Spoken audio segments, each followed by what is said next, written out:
Here's Lenon Honor. Just, hey, this guy's a trip. He's going to make you laugh. He's funny. So, yeah, Lenon Honor, everyone. Thank you.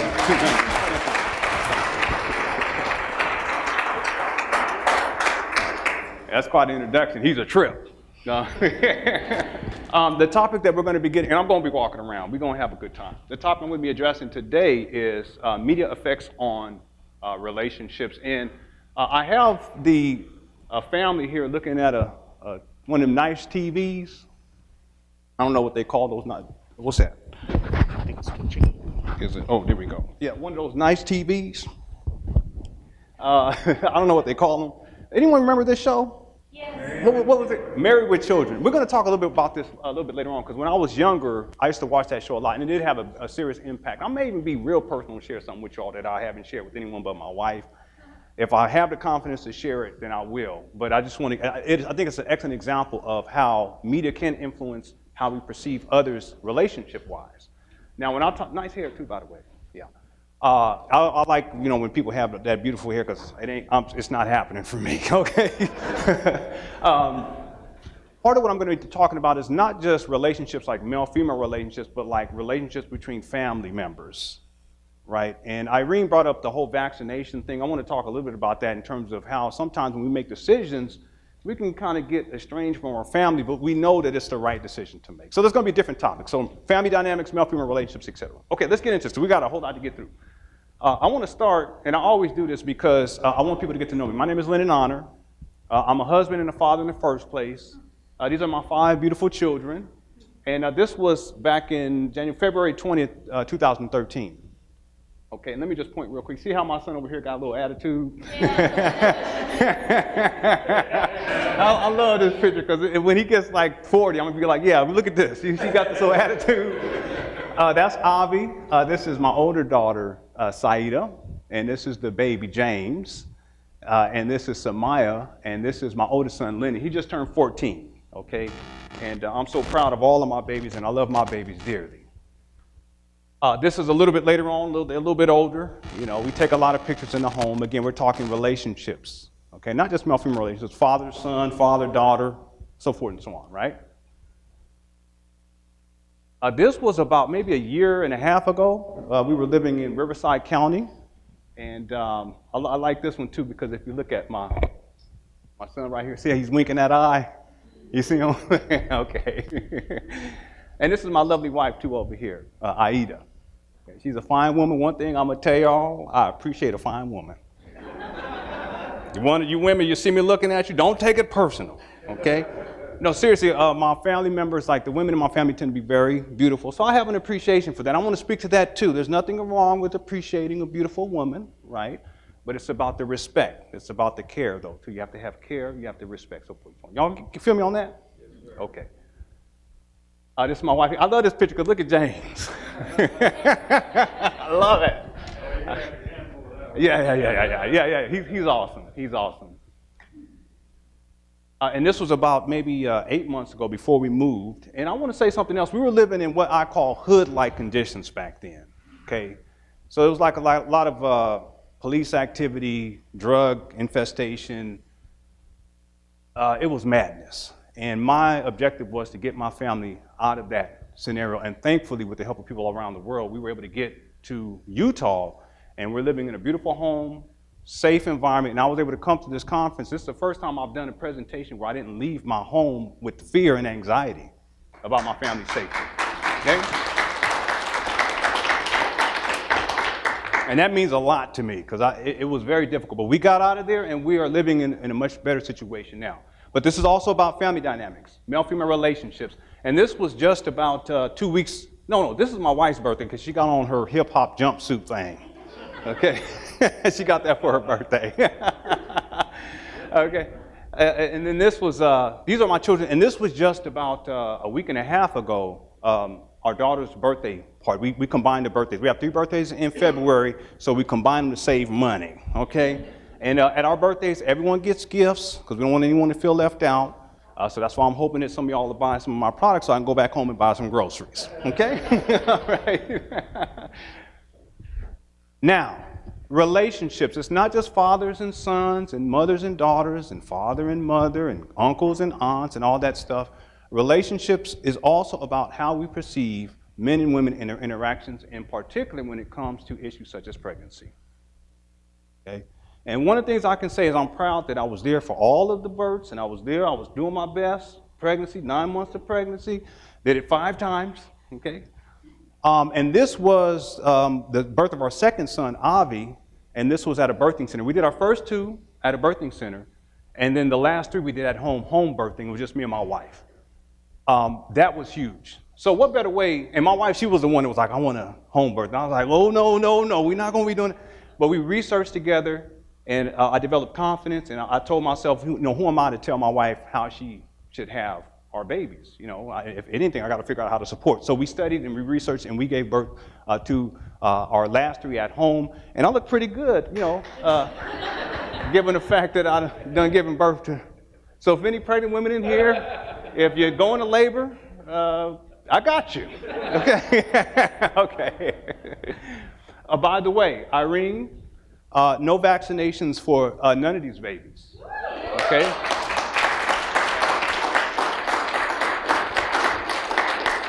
And that caused a lot of issues, family and friends, a lot of criticisms, but they've been perfectly healthy.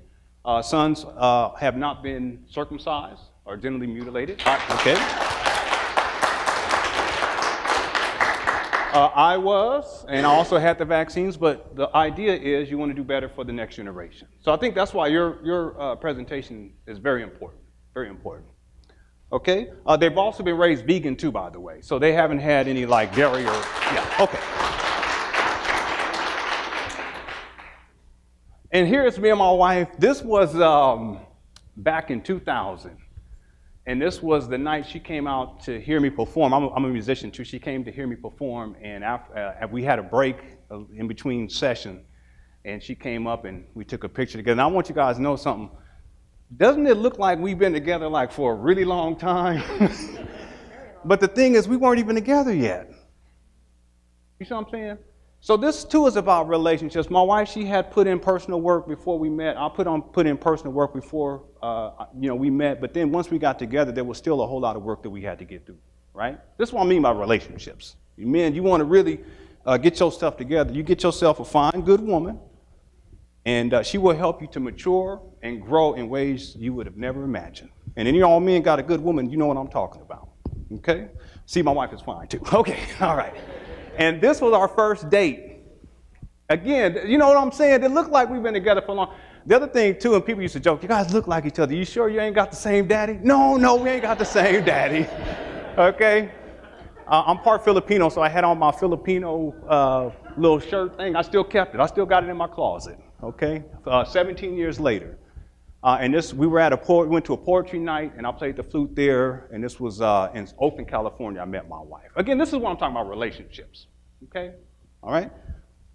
Now, when we talk about relationships, I think I have 4 things or 5 things I just want us to be clear about, because there are some very important elements to relationships, whether it is male-female relationships or your relationships to your children, your relationship to your mama, to your daddy, relationship to Ivan, whoever it may be. Okay? Well, y'all didn't laugh at that. I'm talking about Ivan. He's the event organizer. Okay, let's give him some props real quick too, by the way. Okay? So I just want to give you guys some quick definitions. Commitment, the state or quality of being dedicated to a cause, activity, etc. Okay, that can be dedicated to your job. That's a commitment. Dedicated to your wife. That's a commitment. Dedicated to your husband. That's dedication to, commitment to your children. That is being dedicated to a cause or activity. Commitment to your own evolution, mentally or otherwise. Okay, talk about consciousness, etc. Okay, so commitment, the state or quality of being dedicated to a cause, activity, etc. Care, the provision of what is necessary for the health, welfare, maintenance, and protection of someone or something. These are all elements of relationships. Kindness, the quality of being friendly, generous, and considerate. How many of us men are we friendly, generous, and considerate of women? I know you are. You already got your good woman, okay? You got your good one. Matter of fact, I was talking to a young man at my table, and we were talking about learning how to just develop friendships with women. Isn't that the foundation of it all? And I told him, sometimes we put too much pressure on ourselves. We want to make something magnificent happen. Oh, yeah, I got to make this happen. We'll make this work. But we missed the point. The point is, can I interact with this woman to develop a friendship? And whether or not that evolves into something more, that's not even the point. The point is that there is a skill set associated with communicating with women and being friendly about it, and having care, right? And being kind. Hey, how you doing? You see that? Hey, how you doing? You see the difference? Okay, if y'all didn't catch that, here's the one. Hey, how you doing? Hey, how you doing? Hey, what's up, man? Yeah, you see the difference? Okay. It's subtle things, okay? All right. Some of y'all didn't catch that, but it's true. It's true. When I talk to my homeboys, there's a different manner in which I speak. There's a different tone. There's a different language. When I talk to my wife, hey, baby, how you doing? You looking good today. You looking good today, bro. Okay, you see? Okay. Another dynamic is respect, the feeling of deep admiration for someone or something elicited by their abilities, qualities, or achievements. And this is very, very huge for men to develop respect for women, but also for women to develop. But I want to deal with the respect for women simply because a lot of my presentation, we're going to be dealing with sexist ideology, okay? So to have respect, the feeling of deep admiration for someone or something elicited by their abilities, qualities, or achievements. I have profound respect for my wife. I have a lot of respect for women in general because of my mama and because of my grandmama. My mom raises by herself for the most part 6 children. You got to respect that. Was she the best mama ever in the history? Maybe not. But for her to do what she did under her circumstances, you got to have respect. The other thing too is to have respect because of their abilities, their qualities or achievement. And one of the things I try to talk to, because I was talking to a lot of young males about this, because a lot of young males say things like, I don't have to respect a woman. She has to earn my respect. Okay, well, who are you, first of all? Why are you so almighty that someone has to earn you? And what does that mean? Well, what I think about is that if you think about what women bring onto the planet, and when we talk about the perpetuation of life, that alone should be a reason to have respect for women. In other words, what I'm talking about is that if a woman can carry a baby in her womb for 9 months, you should afford respect for women just on that fact alone.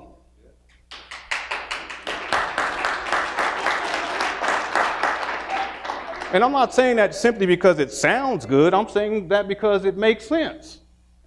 None of y'all would be here. Last I checked, y'all came out of a woman. Any of y'all come out of a man? Oh, okay. All right. All right. Okay. Well, yes. Yes, but anybody can get to that first step, if you know what I'm saying. Okay.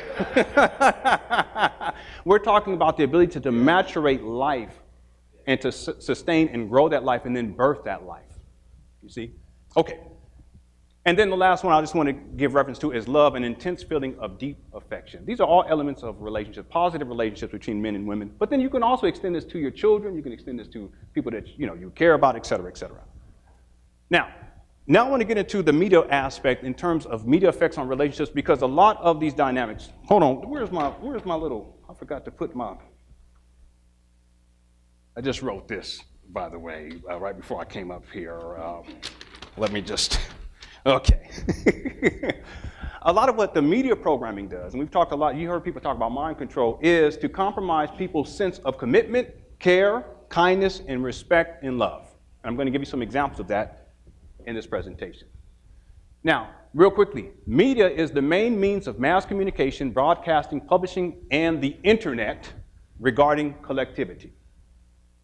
Effect is a change that is a result or consequence of an action or other cause. You put those two things together, media effects, a change that is a result or consequence of mass communication. So any degree of mass communication that can change how you think, change how you speak, change how you feel about people, how you feel about yourself, change how you behave, that is a media effect.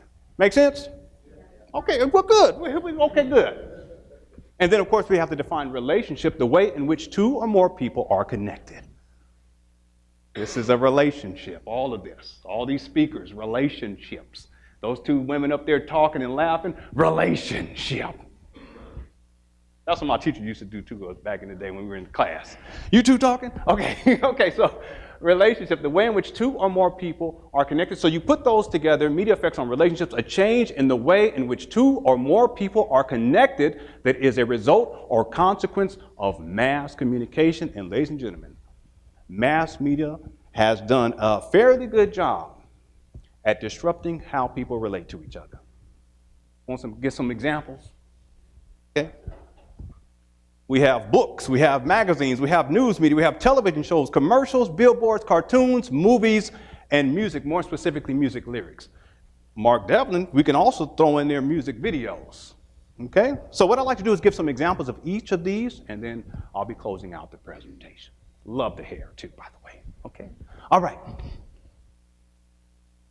Let me say this, if there's any children in the room, some of these images I would say are inappropriate for children, so this would be the time to how are you, young man? Look at him. How old are you? Oh, 15. I love the hair too, by the way.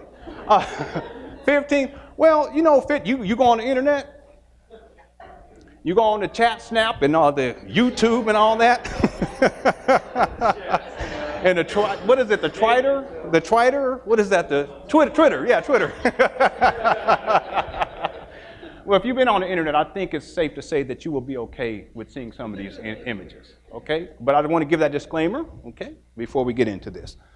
So I want to give an example of a book. This is a book titled 50 Shades of Grey. How many people have heard of the book or the movie, by the way? Okay, many people have heard of it. 50 Shades of Grey is a 2011 erotic romance novel by British author E.L. James. It is the first, and I love doing like this, installment in the 50 Shades trilogy that traces the deepening relationship. See that word?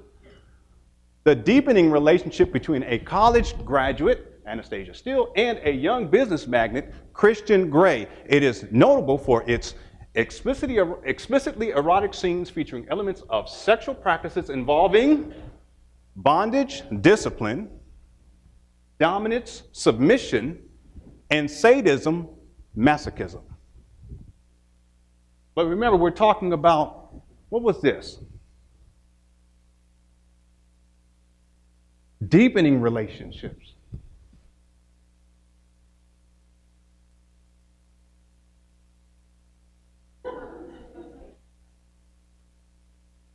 That's my WTF face. Does that even make sense?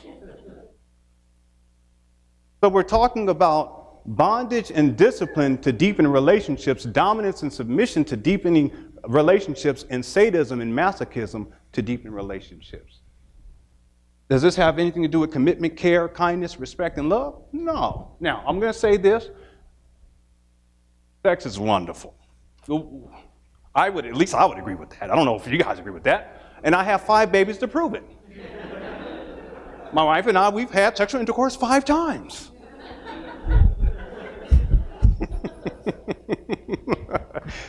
That's not the issue. The issue is the relationship, the connection, the intimacy, the manner in which men interact with women sexually, and the manner in which women interact with men sexually, and whether or not it is aligned with commitment, care, kindness, respect, and love. This was turned into a movie, by the way, and there are people who went to the movie, and I'm sure, this is what I mean by the effects and the mind control apparatus. I'm sure that there's couples that went, and they weren't into like the bondage and the discipline and the dominance and submission. I mean, what does that got to do with relationship? Like a positive, loving relationship. And they weren't into that, but they went to the movie. Or maybe let's say the man went to the movie with his homeboys. Yeah, man, let's go check that out, man. He comes home and, hey, baby, you want to get together and get that fire burning tonight? Well, sure, baby. Okay.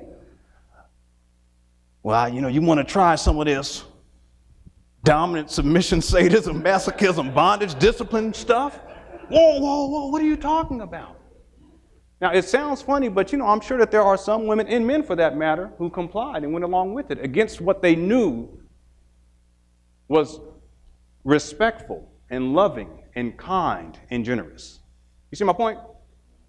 Okay, and there are a lot of people, men and women, who kind of go along with things simply because they've been pressured. And the media can function as pressure.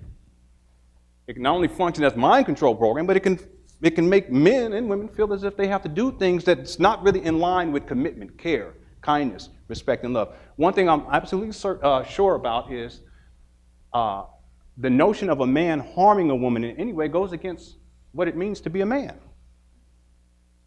Being a man is about protecting. Ultimately, fundamentally, to protect and to serve. We want the police to do it, but we won't do it for our own women.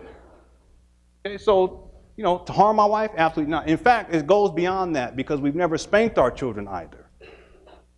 Okay, I just want to throw that in there. All right. Magazines, we talk about media.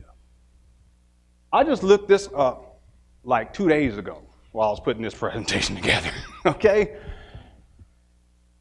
This is Cosmopolitan, and it's a very popular magazine, and I pulled it up, and what I noticed was that a lot of the verbiage or the wording is centered around a particular theme. What is it centered around? Yeah, so if you look at it, the top says hot sex skills. I might want to check that out. Hot sex skills, how to get and give supreme pleasure. Cosmopolitan, what is this? Over here it says Cosmos' best quickie position ever. I know about that. No. What is this? How to get and give supreme pleasure. One night strands. Have a fling with a fun new hair color, then rinse away. What are they I don't even know what they're talking about. Anyway. Sexier Skin 2.0. Miracle working lotions and potions. Not just lotions, but potions. Oh my goodness. Score, you guys heard the term, did you score last night? This is all subliminal. Well, for a lot of people, it doesn't register in their conscious mind. Score flat abs with this one move. When the guy you love doesn't take your Me Too story seriously, what is all of this? And this is March 2018. The point that I want to get at is, sex is wonderful, and that's part of how we perpetuate the species. Okay, don't get me wrong. But when it becomes about one-night strands and best quickie positions ever and how to give supreme pleasure and hot sex skills coming from Cosmopolitan, this sounds more like a porno magazine. The verbiage, that's the point I'm getting at. Oh, well, there you go. Obviously, it ain't work for me, okay? Okay? Speaking of porno magazines, and I want to make sure there was a baby here. I think they took her out. Okay, good. Thank you so much. Yeah, I was worried about that. You know what's funny is the language on here is less sexualized than the language on here. Y'all remember Playboy? Some of you men are like, nah, man, I ain't heard nothing about no Playboy. I ain't ever heard of that. I was thinking in the lobby when I was like, I'd have been 9 or 10. I used to go to my uncle's house, and he had one of them big old TVs, and back in them days, it was a big TV. Not like one of them up over there. Y'all know what I'm talking about? They were huge. And back then they had cable boxes. Y'all remember cable boxes? Some of you younger people are like, what is that, Snapchat? What is that? What is that, Periscope? I don't know. No, there's a cable box, and then you get the dial, and you turn it, click, click, click. Y'all remember that? Oh, yeah. Okay, so HBO used to have the I guess it was the Playboy channel. I think it was channel 22. Oh my goodness, I can't remember. I remember that. Wow. That's like 32 years ago. That goes to show you how deep the mind control is. Okay, 22. Yeah, click, click, click. And see, it wasn't just 22. You have to get it like in between 22 and 23 on the little dial thing, and then the Playboy thing would come on. And sometimes, see, you know what I'm talking about. Sometimes the Playboy would come on, but you couldn't really see it because it would be blurry. But you can still hear it, and you can see every once in a while you might see a body part. You're like, oh yeah. I was just thinking about that for some reason while I was, okay, anyway. So I just want to dissect this very quickly. Playboy, entertainment for men. Okay, what kind of men are we talking about? Okay, even how we define what a man is, I think that needs to be revisited. Okay, because in my mind, this is what I teach my sons. Manhood isn't about this. Because this isn't about care. This is not about commitment. It's not about kindness. It's not about respect. And most definitely, it's not about love. And I'm going to explain exactly what I mean by this. So even how we define manhood or what a man is needs to be redefined. Entertainment for men. And this is someone named Kate Moss, photographed by blah, blah, blah, blah. Playboy is an American men's lifestyle and entertainment magazine. It was founded in Chicago in 1953, so it's been around a long time by Hugh Hefner and his associates and funded in part by a $1,000 loan from Hefner's mother. And I'm sure she regretted that later on in life. Notable for its centerfolds of nude and semi-nude models, playmates, that's what they're called. Playboy played an important role in the sexual revolution. Or should that be sexual devolution? Y'all looking at my cakes? Oh, okay, anyway. Cakes means backsides for some of y'all. If y'all don't know what that is. Okay, anyway, okay. The sexual revolution and remains one of the world's best known brands.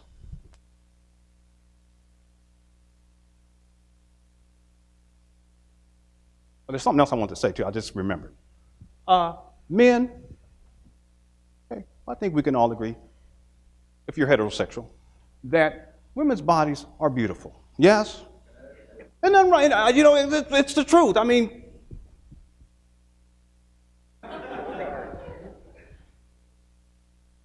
and again, like I said, I appreciate a beautiful woman, and it's nature. And matter of fact, my oldest son is 14.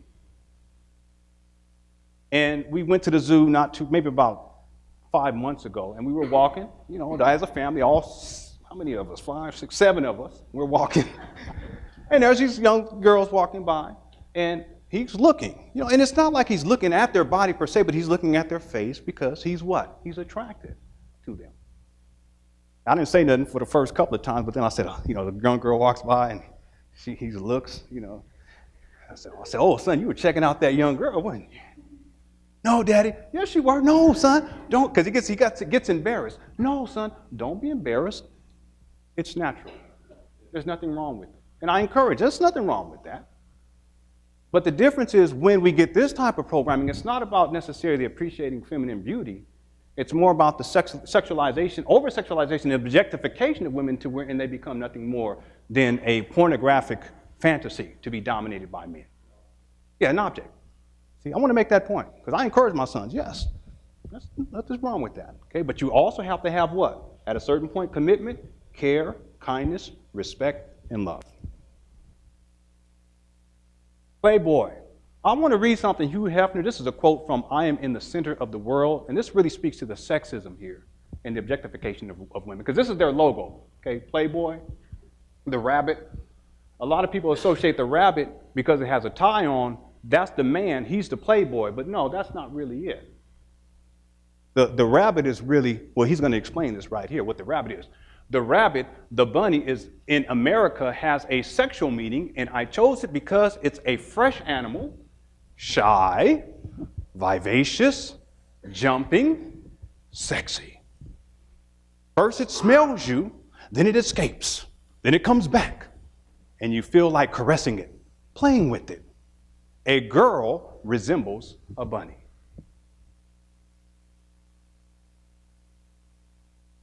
Joyful, joking. Consider the girl we made popular, the playmate of the month. She is never sophisticated. I didn't say it, he said it. Someone said, what? I didn't say that. This is what he says. Did I read that wrong? It says it right there. She is never sophisticated, a girl you cannot really have. She is a young, healthy, simple girl. The girl next door, we are not interested in the mysterious, difficult woman. In other words, intelligent, right? strong-willed. We're not interested in a difficult woman, the femme fatale who wears elegant underwear with lace and she is sad and somehow mentally filthy.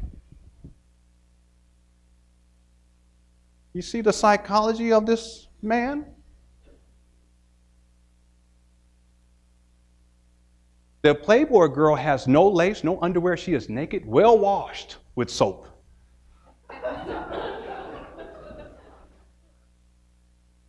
And water. And she is happy. That's Hugh Hefner. He passed away recently, and people were, oh, he's such a wonderful on Facebook. And I'm like, what are you talking? He's a pervert. That's all. And it's been going on for a long time. This is Playboy September 1969. There's the bunny thing on her stomach. And look at the shirt. What does the shirt say, by the way? Student power. What are we talking about here? Student power? And see how her hair, this is subliminal stuff, right? See how her hair is kind of, it's kind of groomed in such a way, it kind of looks like a little girl, how little girls behave. See that? Student power. And then look at the little things here. Sex on campus. Well, that's what it's supposed to represent symbolically, right? Okay? It has a very pedophilic undertone to it, right? And this is back in 1969. This is all the different places where Playboy has been either published or has been published, but the ones in pink, thank goodness, they no longer publish. So, Australia, good job, and South Africa, good job. And I think that's Sweden up there. In Norway, I think, good job in Portugal. But all the rest of y'all messing up, okay? Okay? Yes, yeah. And also the areas that aren't highlighted, though, they never publish. So good for them, too. And I just want to before we go on to the next level of media, look at the picture, okay? This is some fascinating stuff. Again, the women are dressed as the bunnies. Okay, that's all the objectification to call a woman a bunny anyway, right? But that's what these women are called, Playboy bunnies. And they got to have on the little Playboy outfit, but then also the little bunny ears. This also ties to Easter. I don't know how many of y'all researched into Easter and the sex right rituals and that kind of stuff. Well, that's all tied up into this. But what this really represents is a couple of things. The devaluation of women's humanity. Don't see them as a human being, see them as an animal. The objectification of women, see them as an object to be dominated. The sexual exploitation of women, and that's precisely what he has done, and many people who are in this industry have done to women. Hugh Hefner also contributed to the proliferation of pornography. He also has promoted sexual promiscuity, lack of commitment. The global promotion of sexism, power and control over women, misogyny, pimp culture. Where I come from, we would just call him a pimp. We wouldn't call him a man or anything. We would just say that he's a pimp. And the other thing, too, I want to say this, when we talk about power and control, look at the image, and who is the person in power here? The man in the suit. He's in the middle. He's center. But there are women, because of the programming, they believe that to dress this way or to become this type of sexual symbol, that it's empowering to them. Is it really? I'm sexually liberated? Really?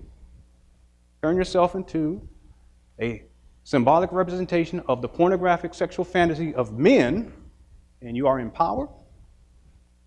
I'm posing as a question. Okay? Now, some of y'all women, maybe y'all are into this. That's fine. No judgment here. I'm just talking about the media influence, because some of y'all got into it because of the media programming, not out of conscious choice. See? All right. And then, of course, the devaluation of committed relationships. Oh, I'm sorry. I didn't mean to put that in there. Oh, my bad. Anybody know who that is over there on the right?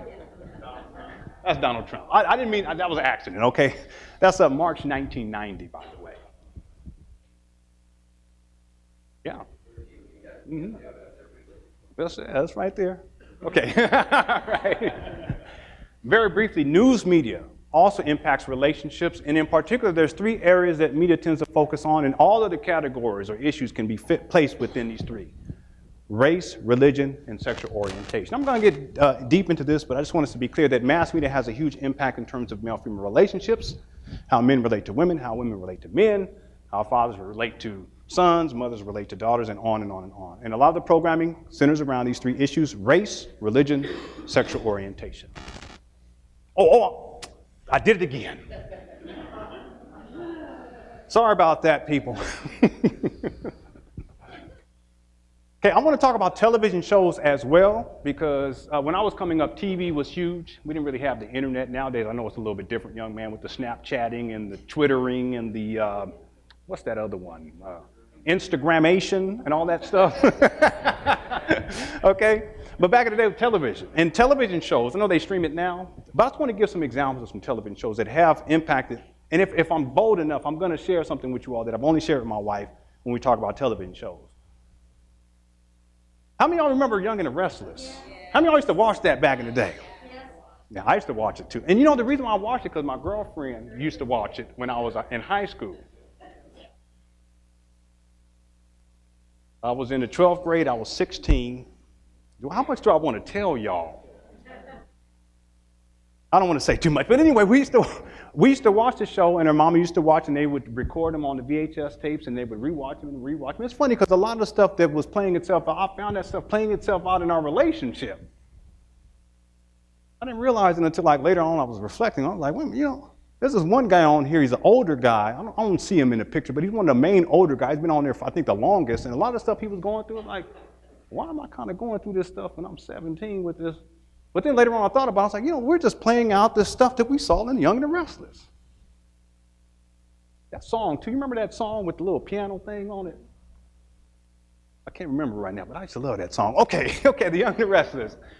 Here's another one, Sex and the City, 1998 to 2004. Obviously the title, okay, tell you. A lot of this just has to do with like sexualized, programming. Okay, and again, nothing wrong with sex, but when there's no commitment, when there's no care, when there's no love, when there's no respect, that's when we have to really start to ask questions. Have anyone heard this show, Scandal? And I haven't actually watched, I think I may have watched like 2 episodes of this, but my wife, she used to watch this a lot. And one of the things that she talked about was how there really wasn't a true commitment between the two main characters. And that one of it is her, this woman right here, but then the other one is the president. Okay, so again, the lack of commitment. The Good Wife. Now this show right here, anyone seen The Good Wife? You seen The Good Wife? Okay. It's a good show. It teaches like some very important lessons, but the programming that I found in it that was like negative was the fact that she chose to continue to deal with her cheating husband for political reasons. So in other words, you dismiss character of the man for the political benefit of staying with him. You see how that can be a problem when we talk about establishing positive male-female relationships? Yeah. Yeah, no, he's right. Hold on one second. What did you just say? Yeah, he said that's Hillary Clinton. Y'all remember that with Bill Clinton? Yes. I know which time, too, are we referring to? And then what kind of precedence does that set for young girls and young women to see, okay, this is the president's wife, and he out here having all these extramarital affairs, and that's just what we found out about, but she stays with him. That it's acceptable. That's programming in and of itself. Is it acceptable? I can understand if a man makes a mistake.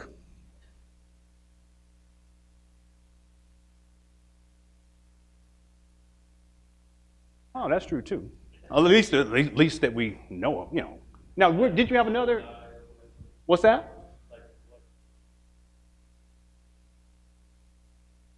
Yeah, Chelsea. Yeah. Oh, okay. Yeah. Now, what you had another comment that you want to?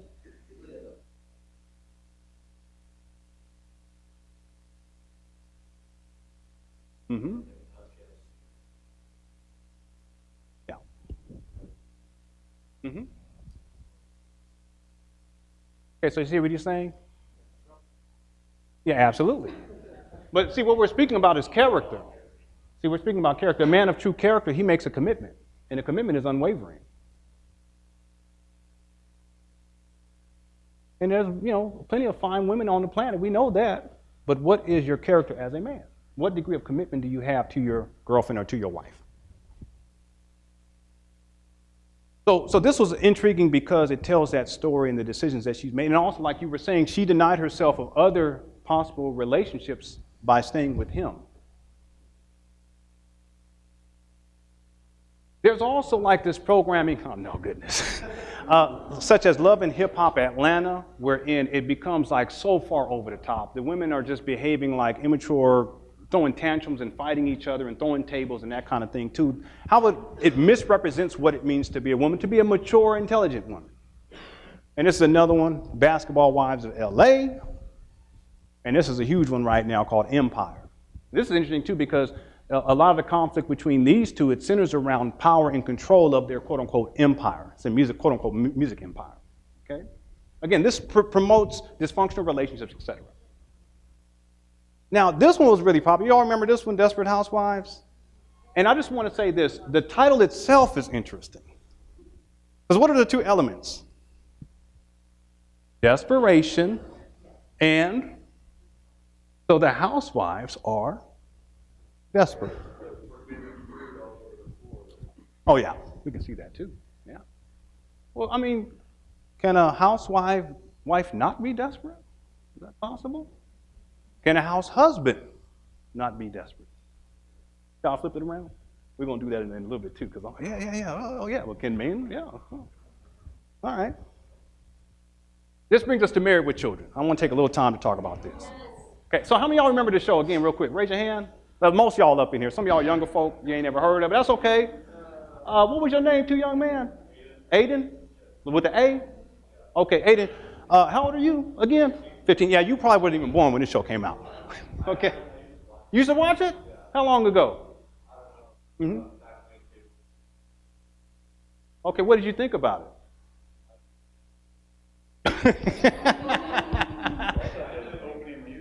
Okay, well, hopefully this will help you to think a little bit deeper about it. See, he said, oh, I don't know, it's just something I just was watching. Yeah, that sounds like some of y'all internet young folk these days, you know? You get on the YouTube and you watch the cats and all that stuff. Well, I was actually watching one of those cat videos yesterday, too, by the way. They gave you 10 reasons on how to give affection to your kitten or your cat so the cat understands. And there's different things, and I was actually looking, because we have a cat and a dog. I didn't have a picture in here, Bow Wow Bill. I was going to have the dog, but the dog has some mental issues, and the cat is very private, so I didn't want to take any pictures of the cat. Okay, anyway. I asked her, can I take a picture? She says, no, please, I want my privacy, okay. So Married with Children is an American television sitcom that aired on Fox, originally broadcasted from April 5th, 1987 to June 9th, 1997. It is the longest lasting live action sitcom on Fox and the first to be broadcast in the network's prime time programming slot. The show follows the lives of Al Bundy, that's the guy, that's the father, a once glorious high school football player turned hard luck woman shoe salesman, his obnoxious wife Peggy, okay, that's the lady over here. Okay, that's Peggy, and she's obnoxious, right? Their attractive, promiscuous, and clueless daughter, which is interesting. I'm wondering if I should share this with you all. This is her here. Her name is Kelly, and their girl-crazy, wisecracking son, Bud, and that's Bud over here. Now, Peggy Bundy, in terms of major themes, and we're going to talk a little bit more about this a little bit later on, there's always major themes presented in television shows, movies, so forth and so on. So in other words, that which is repeated over and over again, that's what's repeated over and over again, that's what's repeated over and over again, that is the major theme. So if I get up here and I keep saying relationships for like an hour and 15 minutes, what's the major theme? Relationships. Someone said sex. No, relationships, okay? So some of the major themes when we talk about her character, okay, she's a housewife, she does not cook or clean, she's a complainer, she's insulting, demeaning, she's preoccupied with television, fashion, and her unfulfilled sexual needs. Over and over again, you hear these themes, especially her unfulfilled sexual needs. A lot of times their argument is about her husband not wanting to please her sexually. I don't know what that's all about. Because where I come from, if it needs to go down, it's going to go down. Okay, it's not a problem. But he has a disinterest in her sexually. Okay, that also plays a role in terms of male-female relationships. We can't deny that truth. Some of you men are getting uncomfortable. Okay, no, that's part of it. Don't mean to do that, but it's part of it, okay? And here's Al Bundy. This is the other thing. Can someone tell me what's interesting about how he's sitting, by the way? Is man spread? Okay. Yes. Is that what they call that? Man spread? All right. I'll do that too. I ain't gonna lie. Okay, so man spread. But what else? Clueless? Okay, that's the thing I'm getting at. But here's a remote control because he's always watching TV. But you see his hands? Even that subliminally, it communicates something. I'm not going to say what it communicates, but it communicates something, okay? He's sexist, he's a misogynist, he's insulting to his wife and to his children, he's demeaning to his wife and to his children, he's preoccupied with sports, alcohol, beer more specifically, and his own sexual fantasies. Yes, insulting towards overweight. There ain't nothing wrong with a big woman too, by the way. I ain't going to lie about that. I don't know what y'all be talking about, but where I come from, it ain't nothing wrong. And then here's Bud Bundy. Disrespectful to his parents, especially to his sister, extremely insulting towards his sister. And we don't tolerate that inside our home because we're talking about relationships. We don't the insults and the demeaning each other and calling each other names. We grew up doing that stuff as children. I don't tolerate it inside my home with my own children. We used to call each other, you're black, you're ugly, you're big lipped, you're African booty scratcher. We used to talk to each other, you bitch, you hoe. See, y'all laughing, but how many of us used to talk to our siblings like that? Yes, and they're right there. Again, how many people used to talk to, or your siblings talk to you like that? See, a lot of y'all raising your hands. See, you still do that, young man? Oh, come on, baby girl, don't do that to him. Don't do that to him. No, but that's relationship too. So speak to each other with respect. Okay, you guys better. Okay, all right.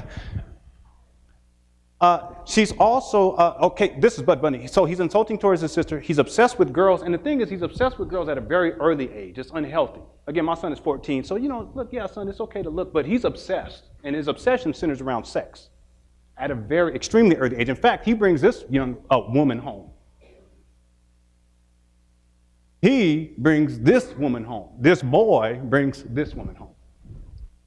He's also sexually attracted to women at an early age, and we're specifically talking about a woman. He's attracted to women grown women at a very early age. He's also misogynist, and he's preoccupied with sex.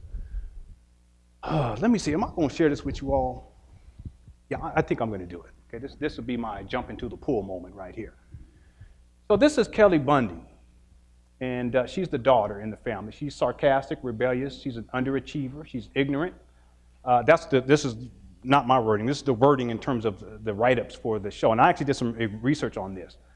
She exemplifies the dumb blonde stereotype. How many of y'all have heard of that, the dumb blonde? Because I've heard of so many people, say that. Yeah, she's a dumb blonde. Yeah, there's a lot of dumb blonde jokes, right? Yes. Yeah. She dates so-called bad boys. She's preoccupied with her social status, and she's also sexually promiscuous.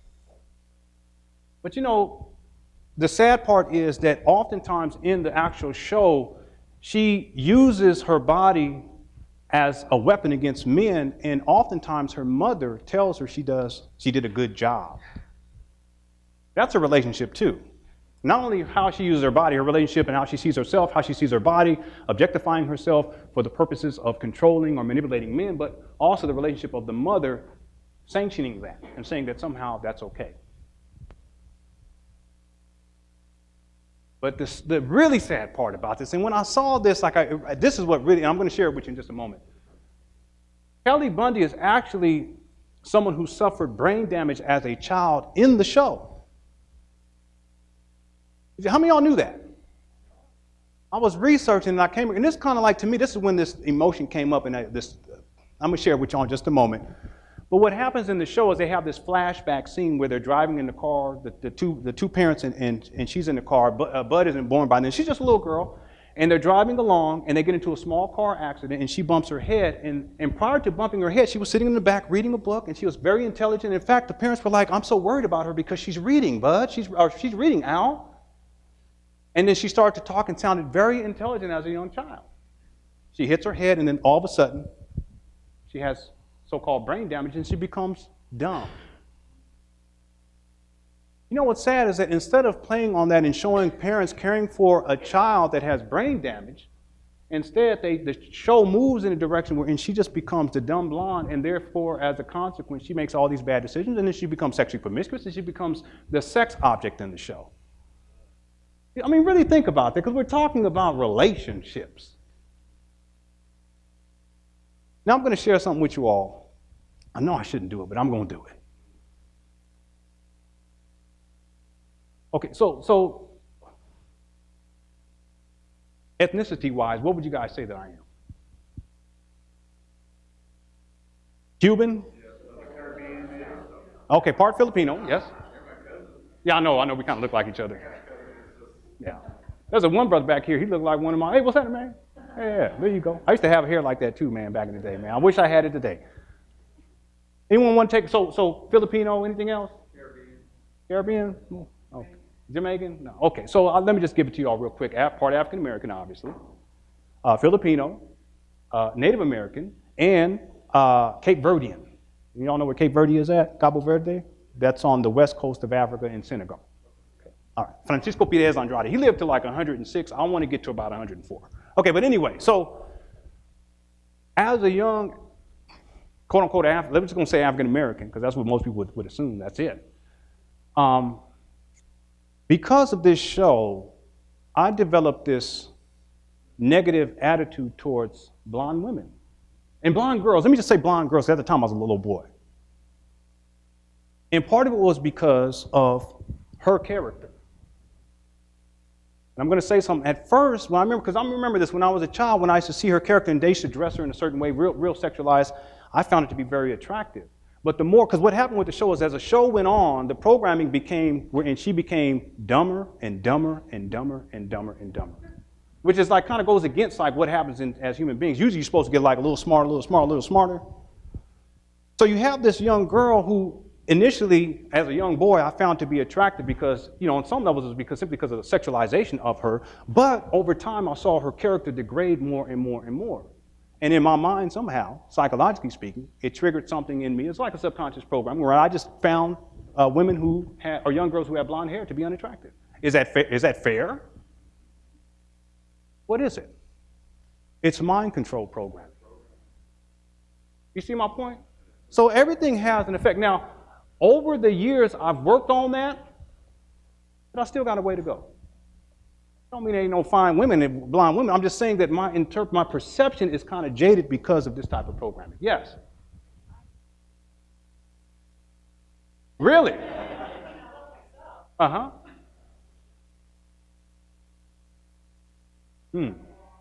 Any other blondes have that? That's the perception. Yeah, so anyone who didn't hear, this is a blonde woman, and she says that she has that programming too. And she loves herself, but how she perceives blondes. Yeah. Yeah, well, okay. But the other thing, someone calling me? Whose phone is that? Hello? What was I going to say? But it's no different than, like, let's say African-American men believing that African-American men are all violent, and somehow that's, because we get that programming too. I'm not a very violent person. I'm kind of like, some of y'all like this guy. Okay, hey girl. Okay, no, someone else has something. Yeah, go ahead.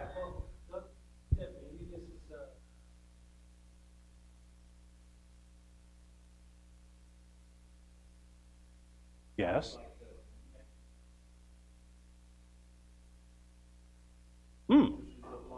Muy caliente, sí.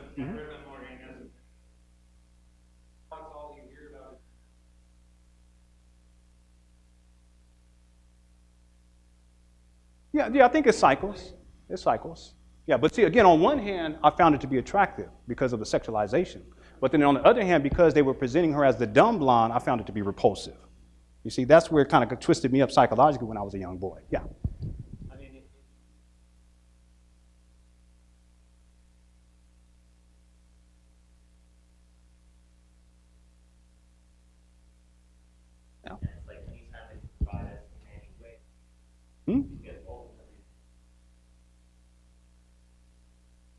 Mm. Hmm. Yeah, but what you're referring to is relationships. Even how people see blue-eyed people. There's a relationship. Yeah, I'm sorry. Wait, real quick. Go ahead.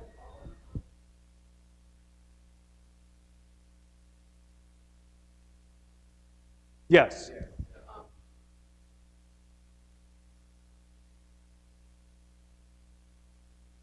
Mm-hmm. Mm.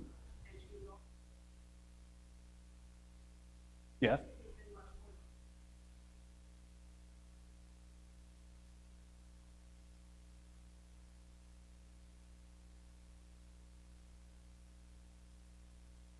Yeah. Yeah. And specifically about Bud, he was a young boy, and he had again his sexual interest in grown women, and that played itself out on the screen. Okay, we don't think about it so much when it's young boys for some reason, but when it's young girls, we tend to take more of an eye. We kind of look at it a little bit with more criticism. Yeah. Someone else has something else to say. Mm-hmm.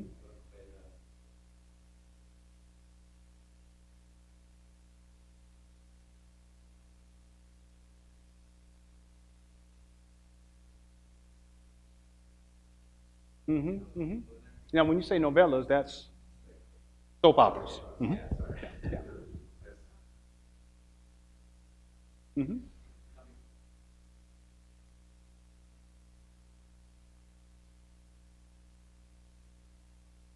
There you go. Okay.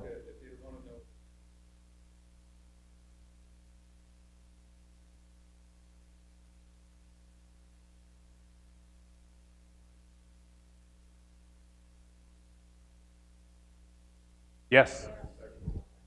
Yes. Mm-hmm. Absolutely. By the way, our children are homeschooled. I don't know if I mentioned that. Okay, so that's another dynamic. Okay. I should mention too, our older boys, we may be putting them in the public school, but we think they're prepared now, intellectually, but then also, so someone's saying no. Okay, we haven't decided quite yet. Okay. Okay, commercials. I want to do this real quick because I know I'm running out of time. Carl's Jr. Okay, this is someone named Kate Upton. This is from 2012. There's other commercials too that they did with some other lady. I can't remember. What was her name? Yeah, chili falls on her breast, and okay, whatever. Okay, all right. I'll do this very quickly. Here's a Pepsi. This is intriguing. Pepsi. This is Beyonce. This is Britney Spears, and this is Pink.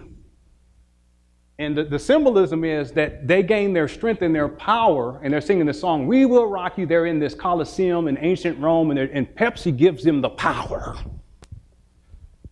So women, if you want to become empowered, you get you some Pepsi, drink it on down. Not only will you automatically look like this, but you will have power, okay?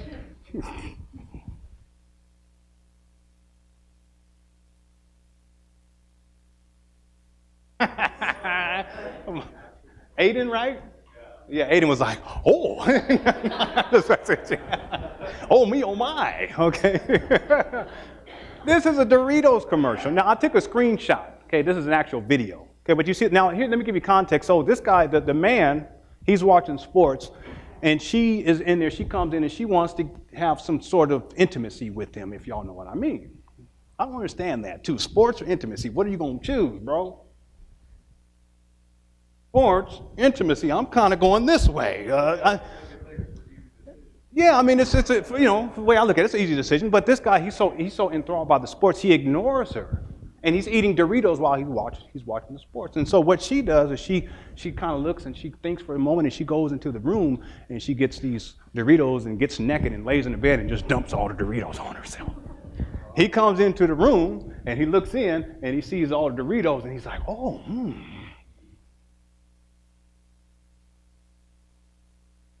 It is sick, isn't it? But see, here's the point. Many of us don't think of it as being sick. Because we live in a global sexist culture. And I'm going to show you what I mean by that. Because if you flip it around,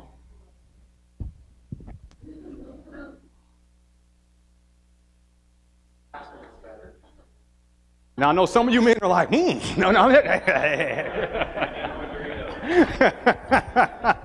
Just some of y'all, not all y'all, okay? But I want y'all to hear the difference in response.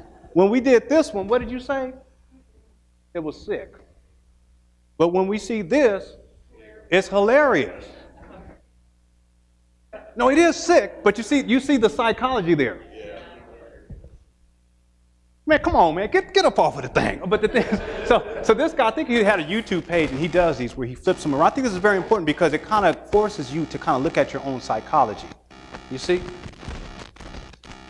Okay, women, quick experiment for you all. This is a Chevy commercial. Which one of these men is sexier to you? Okay? This one? No, she already said no, but I ain't showed the other one yet, okay? Or this one? Which one? Anyone want to answer? Oh, a man said, I like the trees. Well, that's good. Okay. So the commercial, the way that it goes is they ask these women, it's supposed to be like a focus group, and they ask the women, and unequivocally, overwhelmingly, the women say that this man is sexier. But why? Because he has a red truck. But if you look, it's the same man. So you see the manipulation there? So even how women are kind of taught and informed to perceive men, it's more, the key word is superficial. It's about his car, not his character. Okay, I'm gonna forget that word because later on when I forget it, I want someone to say, yeah, superficial, because I'll keep forgetting that word. But it's superficial. A lot of the programming is simply to look on surface level. It's not about character. It's not about the quality of his character, the quality of her character. It's about, I don't know. What's it about? Check this one out. Yeah, it is materialism. Hmm? Yes, that's a good point. Yeah, so what was your name again? Lori? So Lori made a very important point. The truck is perceived to be more masculine, whereas the smaller car is perceived to be feminine. But to me, if this was a van, I would want the van. Why would I want the van over a truck? Because I got children. You see the difference in psychology there? Okay. Yeah, this is an interesting one. Old Spice commercial. You see this guy right here? This is from 2004. He's in a club. He has his Old Spice, and there's a woman back here reaching out to him. With that line, Old Spice kicks off its newest and perhaps strangest marketing campaign, starring a half-man, half-robot character simply dubbed the Mandroid. In the first commercial, the Mandroid topples over and nearly crushes a woman lying on the beach. In another video, the Mandroid meets a woman on the dance floor, but his face inconveniently falls off. Because he's like an android robot. His face falls off, and it falls off completely. But it doesn't matter because the Mandroid uses Old Spice products. He smells so good that a woman is willing to overlook minor details like the fact she's talking to a hybrid creature whose face just fell off in front of her. That was written too by Seth Fiegerman in 2004. But what was that word again that I had said just a while ago? Superficial. See the superficial programming? It don't matter. He's not even a man, but he smells good. Okay? There's also the evaluation of manhood and masculinity too in this too, right? Okay, how much time I got too, by the way? Okay, cool. I think I can get through most of this. I think we'll probably have to skip the music part, but that's okay. Billboards and advertisements also impact relationships and also how men see men. What does that say too, by the way? Real men wear gowns. Really?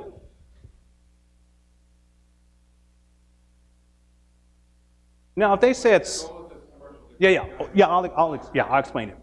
So maybe some men may wear gowns, but real men, what are we getting at here? Okay. But the thing is that the advertisement or what it's really speaking to is get the test you need for the people you love. Learn more at ahrq.gov. So this is like health, insurance or what have you. Men, come get checked out. Because this is what, how men sometimes we don't want to do that kind of stuff. Like, I don't want to go get checked out now. So on one hand, it kind of makes sense. Like, yeah, we want you men to come in and get yourself checked out or what have you. But why is it that we say real men wear gowns? Wouldn't we say something like real men should go to the hospital to get checked out, and while they're at the hospital to get checked out, they can wear hospital gowns? Okay, maybe that's a little too long. Okay. But again, it influences how men see men, how women see men, so forth and so on. We're talking about relationships. This is an interesting one. Y'all see the programming here? Because this gets to the superficiality too, by the way. And so you have a man here who kind of looks like me in terms of, okay, up in here, all right? And he has something he's obviously offering. And who is he offering this to? He has something in his hand. Who is he offering it to? A woman. The woman who's viewing it. In some cases, maybe a man, okay, if they're, okay, but in this case, it's a woman. And she opens it up, and what is it? It's a ring. And look how his body changes now. You see that? Okay. Isn't that interesting? I mean, if that worked for me, I would get a whole bunch of rings and just be walking around like this. Hey, baby, he's talking to my wife. Hey, look, I got some rings, okay? Here's another one. Dang. So we're speaking to what? Superficiality, but even deeper still, you give the woman, her leg is tied up. You open up the ring, and part of the Red Sea. Oh, yeah? Mm-hmm. Isn't that interesting? It's disturbing, too. Okay? So that's all it takes. It's not about character of the man. It's not about commitment. It's not about love or any of those things. It's about the superficiality. Now, if you want to get your woman a ring, fine. But don't think that somehow because you get her the ring that automatically you're entitled to something that, you see what I'm saying? Okay.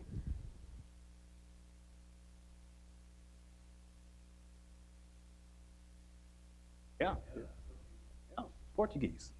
My grandmother spoke Portuguese too, by the way, because that's what they speak over there in Cabo Verde. The translation is that if the man who invented, what is this thing called? The drinking fountain. If he drunk Skol beer, he would have made it like this.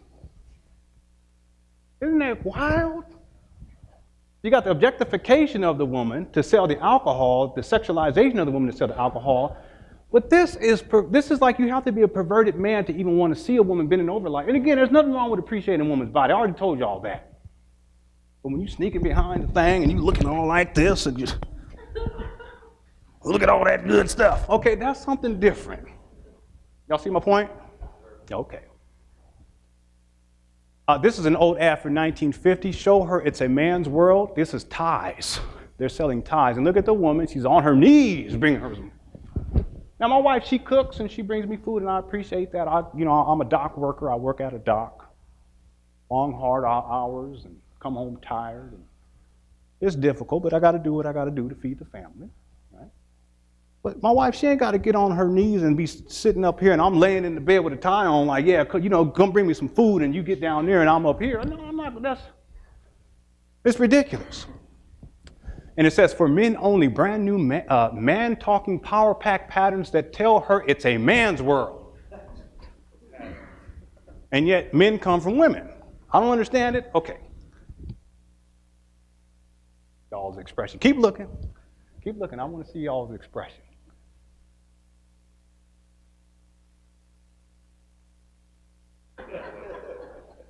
It's funny, but is it really funny? Okay, so you got the roles reversed, and down here it says it's a woman's world. For women only, ties.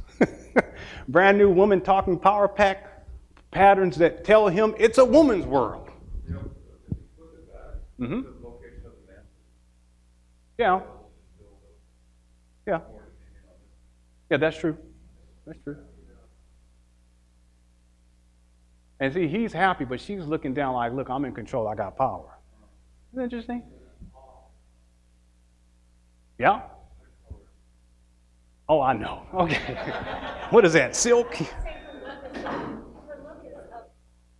Yes. Yeah, her look is of disdain. Yeah. His is more of pleasure. Mm-hmm. Okay. Here's an ad from, and I'm almost done too. This is from Coca-Cola. It's delicious, it's refreshing. Drink Coca-Cola. You have the woman in the red dress.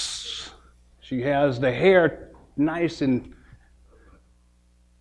she's drinking and sipping from a glass. And we've got cocaine, the Coca-Cola in it. And what does this say? Cures headache, relieves exhaustion. What are we talking about here? No. I want y'all to think about this. Because see, even what she has on for this time period, this would have been considered to be a little bit revealing. Have you heard that before, bro? I know I've heard that before. A lot of you men have heard that before. Don't lie. What we're talking about is that in some cases, when the man wants to engage in some sort of intimacy or sexual intercourse or what have you, one of the main things that, we hear sometimes, is, I got a headache. I'm tired. I'm exhausted. Did you men know that all you got to do is get some Coca-Cola? Well, I tried it. Yeah, it doesn't work. I tried it. I got it. I poured it all on my chest, all that. It didn't work. So you got to get the cherry cola. If you get the cherry cola, it works. Now, I want you guys to, what was that?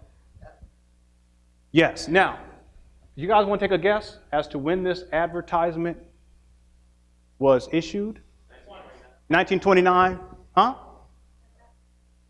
1910? Let's take a look.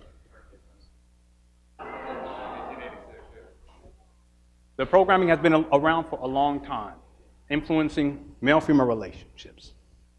Cartoons, very quickly, The Family Guy, South Park, The Simpsons. And I want to say this, oftentimes the manner in which the male figure is promoted, the father is as if he is a dunce. He's dumb. He's into the alcohol and watching TV all the time. That's a major theme that's presented over and over again. Yeah, no self-control, so forth and so on. Mm-hmm. Movies, really quickly, The Color Purple, no positive relationships expressed amongst men and women in that film. Mr. and Mrs. Smith, I actually watched this the other day. And the thing is that they're both assassins, and they're married, but they don't know that they're assassins. Okay, so the deception part, the lack of truthfulness and honesty within the context of a relationship, and they have all these other issues that come up because of that fact. You better know who you're dealing with, ladies and gentlemen, okay? Lars and the Real Girl, this speaks to this whole phenomenon is increasing with whatchamacallit thing, robots things, okay? All right. I'm almost out of time. American Beauty, 1999, and this, what I really want to get to, not only was there a dysfunctional relationship between the main character and his wife and his daughter, but also he had these fantasies about young girls, sexual fantasies, real inappropriate and disgusting, okay?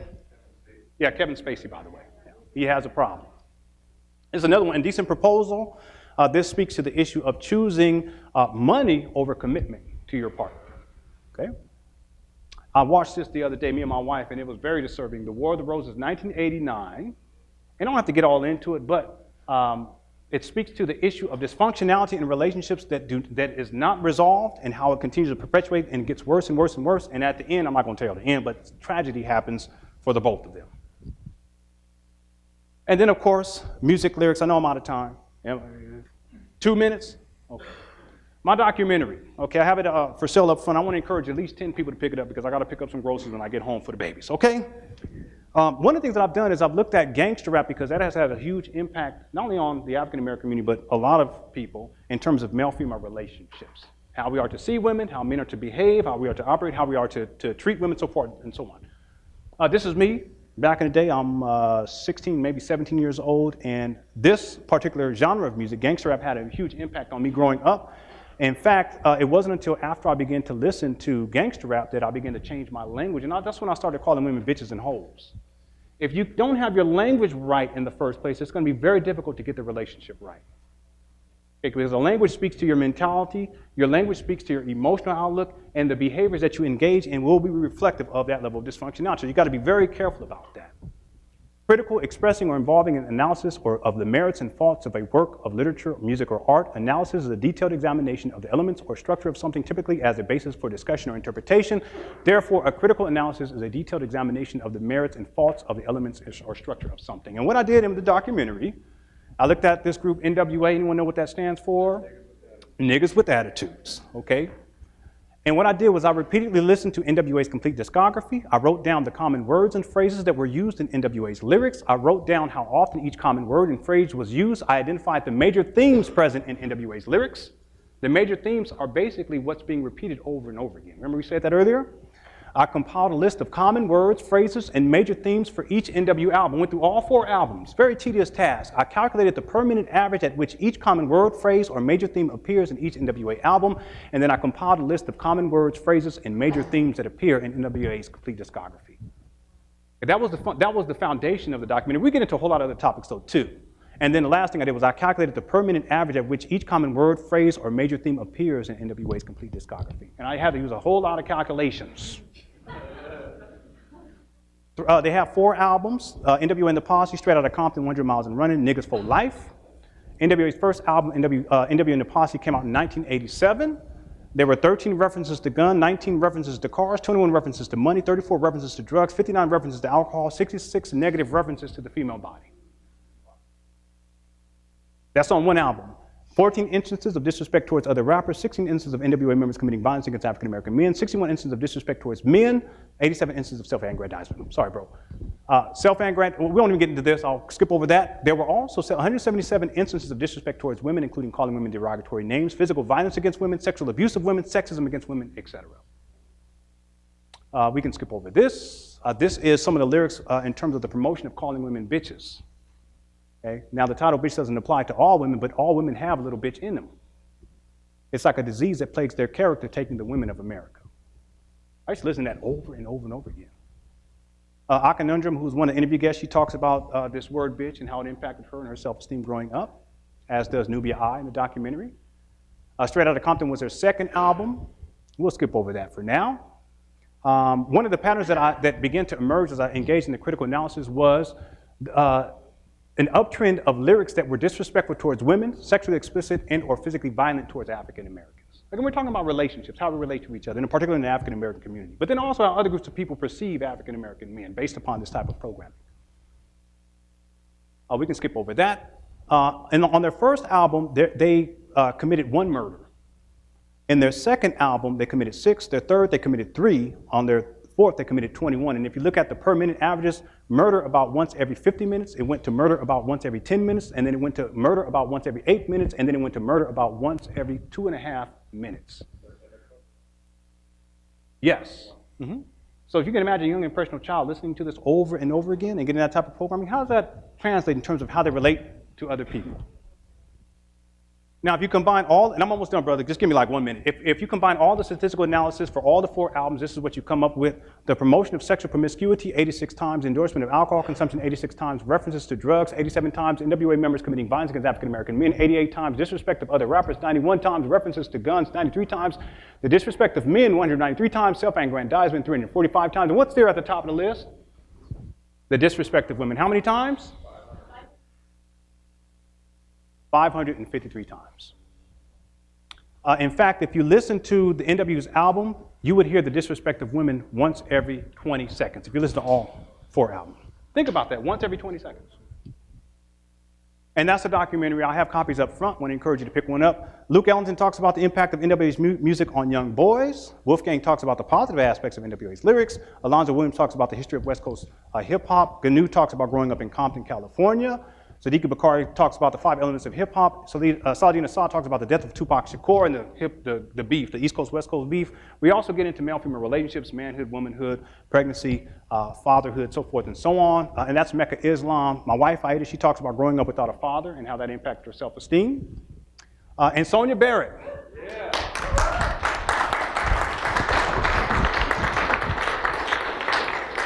Sonia is the best. She is really the best. Thank you so much. And she participated, and she talks about a whole lot of issues. She's one of the most wisest people I've ever met. But she also talks about domestic violence, which is an important thing to speak about when we talk about relationships, right? And then Kedia Wadu's talked about blaxploitation films, a lot of programming there in terms of dysfunctional relationships. The documentary can be found at beyondgangsterblackface.com, but I also have copies up front.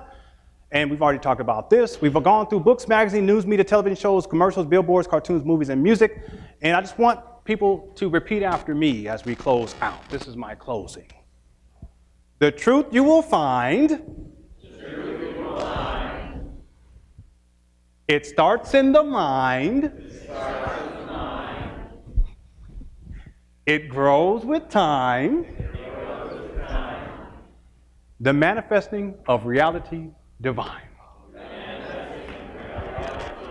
All right, thank you all so much. And thank you, Ozzy.